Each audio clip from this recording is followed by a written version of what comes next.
Hello and welcome to the Polyglot Classicist, the channel where I explore and analyze different works of literature and art in their original languages. Today we are in England because we are going to talk about Romeo and Juliet, one of Shakespeare's most famous tragedies. Let's go straight into this story.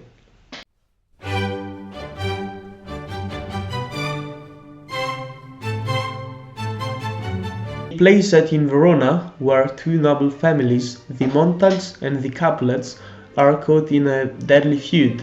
In fact, while Romeo belongs to the Montagues family, Juliet belongs to the Capulets. At the beginning, Romeo is not in love yet with Juliet, but he's in love with another girl named Rosalind, who unfortunately does not return his love.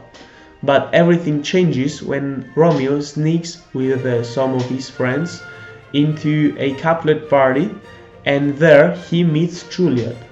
They fall in love instantly, but when they find out who the other is, it's already too late because they're in love. They love each other. So despite the family's hatred, they decide to get married in secret.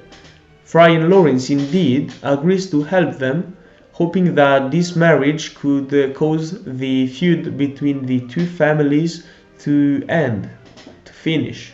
But soon after, things go wrong. Romeo ends up killing Juliet's cousin, Tybalt, in a duel, so he is exiled, he's banished from the city. Meanwhile, Juliet's parents, not knowing about the secret marriage to Romeo, they arrange for her to marry a nobleman named Paris.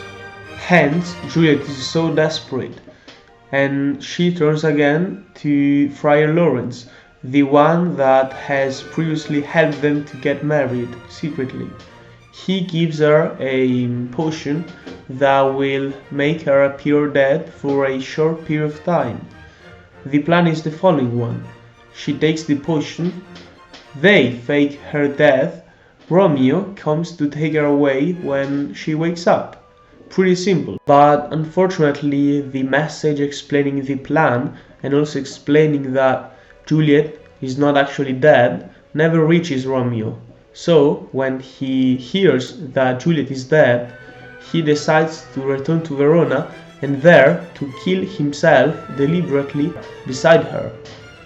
And moments later, though, Juliet wakes up and she sees Romeo dead in front of her and decides to take her own life. In the final scene, the two families arrive and they see the tragedy they have caused, so they decided to put an end to the misery and also to the feud that has caused all the tragedy itself. But of course it's too late because the two beloved ones are already dead.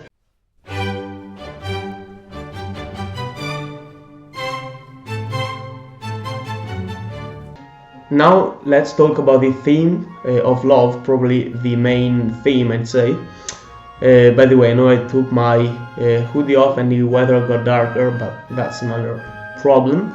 And by love I mean that Shakespeare doesn't just give us a sweet love story, but rather he gives us a story full of intensity and even obsession. In fact, we should recall the fact that Romeo and Juliet fall in love within hours of meeting, and also that their love is full of, I'd say, passion, and it's really pure, but also like dangerously fast. So that's both, I say, negative and positive. And some scholars also argue that that passion they feel for each other, it's called love, but rather infatuation. In fact, we should also remember the fact that Juliet at the time was 13, while Romeo a few scenes before was just crying over Rosalind, so another girl. But probably that's even the points the author himself wants to convey. In fact, he shows us love in all different forms, such as the romantic love between the two beloved ones, also the parental loves, and even the platonic one, when we consider the relationship between Romeo and Mercutio.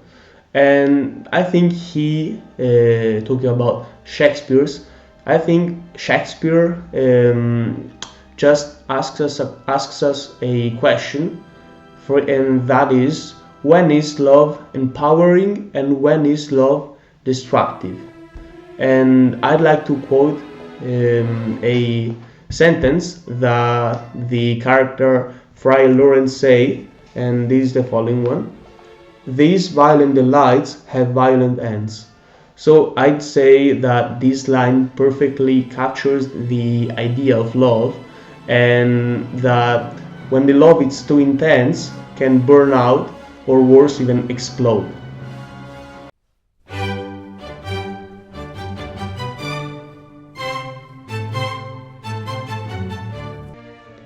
Now let's talk about the people behind the story itself. So one thing that stands out the most is the fact that there's this, I'd say, tension between youth and age. In fact, the following characters, so Romeo, Juliet, Mercutio, they are all teenagers, and they act with speed, passion, and sometimes even recklessness. Meanwhile, the adults, the nurse, Fry Lawrence, and even the Capulets, they seem out of touch, I'd say. They either manipulate or misunderstand the young lovers. It's like Shakespeare is trying to say that adults think they can control the world, but it's the youth instead who can actually set the things in motion. And just look at how differently each character has its own approach to conflict. We can see, for instance, Tybalt, who wants to fight, while Romeo wants the peace. And we've got also like Mercutio, who jokes through pain. So I'd say that each character represents a different response to conflict, but also to violence and to life itself.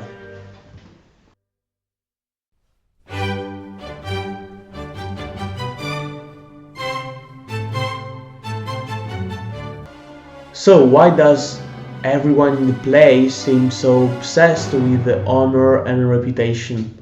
Basically, this is because the play is set in Verona, in Italy, during the Renaissance, a time when family honor was really everything. Marriages were arranged, daughters were assets, and feuds could last for generations. Shakespeare's, writing in the Elizabethan England, used this Italian setting as a kind of mirror. He's not just talking about the Montagues and the Capulets, but he's pointing out how dangerous it was when pride became more important than people. That's why the parents are so shocking. Juliet's father, for instance, threatens to disown her when she refuses to marry Paris, the nobleman assigned to her.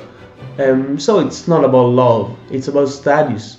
So while the love story feels timeless, the social pressure feels very Renaissance, I'd say.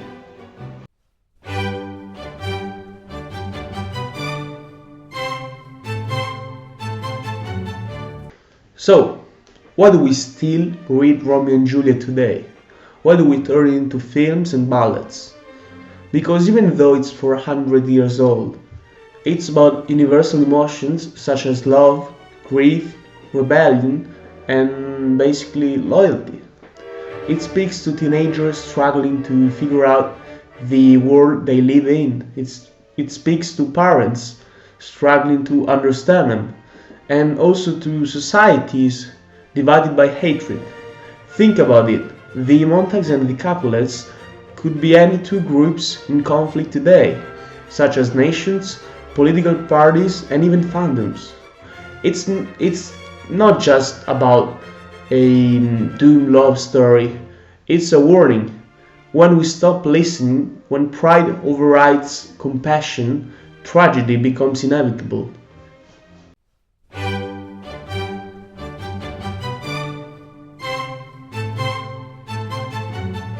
Next time someone says Romeo and Juliet is a love story, you can just remind them that it's a drama about honor, violence, poetry, and of course, impossible choices, and youth, of course. And it's about how quickly beauty can turn to ruin when we let hate speak louder than love. And that's what I love the most about reading classics in their original languages. Whether it's Shakespeare's English or Homer Greek's or even Dante's Italian, we do not just study the stories themselves, but we do enter their world with all their sounds, rhythms, and also souls. We do not understand what their character says only, but especially we do understand how they say it. So now I want to hear back from you guys which classics should I focus on in the next video and in which language.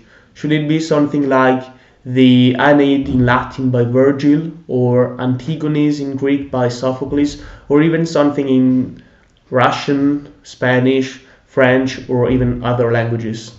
Drop your suggestions in the comments, and if you're enjoying these journeys through languages and literature, please make sure to like, subscribe and even share the channel with your peers. Until next time, vale, haire, adieu, and keep reading in the language of soul. So, bye.